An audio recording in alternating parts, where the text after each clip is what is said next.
মকর রাশির জাতক এবং জাতিকাদের 2026 সাল কেমন যাবে।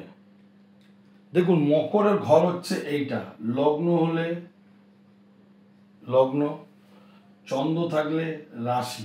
তাই সকল জাতক জাতিকাদের বলছি, যাদের মকর রাশি এবং মকর লগ্ন, তাদের 2026 সাল কেমন যাবে। দেখুন, বিশেষ করে আপনাদের 25 সাল মোটেও ভালো যাচ্ছে না।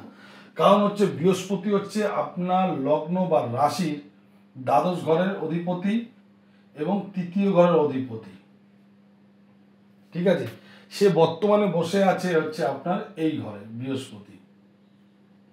তাহলে বৃহস্পতি আপনার ষষ্ঠে বসে থাকাতে দেখা যাচ্ছে আপনার কোনো রোগ ভোগ, আত্মীয় স্বজন রোগ ভোগ, কর্মের জায়গা ডিস্টার্ব, ঠিক আছে, নানা রকম ডিস্টার্ব রয়েছে, অর্থনৈতিক প্রবলেম রয়েছে। ঠিক আছে, কিন্তু যখনই ট্রানজিটে আপনার 2026-এ এই ঘরে বৃহস্পতি আসবে, তখন আপনাদের মধ্যে কিছু পরিবর্তন আসবে, কিছু উন্নতি হবে, ব্যবসা বাণিজ্য হবে, বিয়ে আটকে থাকলে বিয়ে হবে। ঠিক আছে, কিছু কেনাকাটা করতে পারবেন, অ্যাসেট সম্পত্তি করতে পারবেন। তথাপি আপনার রাশি লগ্নের সময়, জন্মের সময় যদি রাশি লগ্ন যদি মকর হয়ে থাকে, দেখুন বৃহস্পতি তৃতীয় পতি এবং দ্বাদশ পতি যদি 6, 8, 12 ঘরে যদি জন্মের সময় থাকে, তাহলে আপনারা এতটা ভালো রেজাল্ট পাবেন না।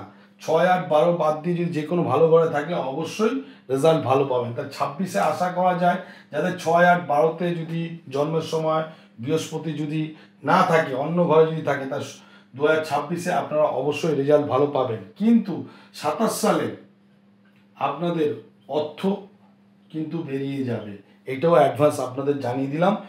আমি আপনাদের কথা দিলাম, আমার কথাটা অবশ্যই মিলিয়ে দেখবেন। আপনারা এখন প্রবলেমে আছেন, 2026 সালে মার্চ এপ্রিলের পর আপনারা অবশ্যই ভালো জায়গায় দাঁড়াবেন। ঠিক আছে, মকর রাশির ছেলে এবং মেয়েদের ভিডিওটি ভালো লাগলে লাইক এবং শেয়ার করবেন।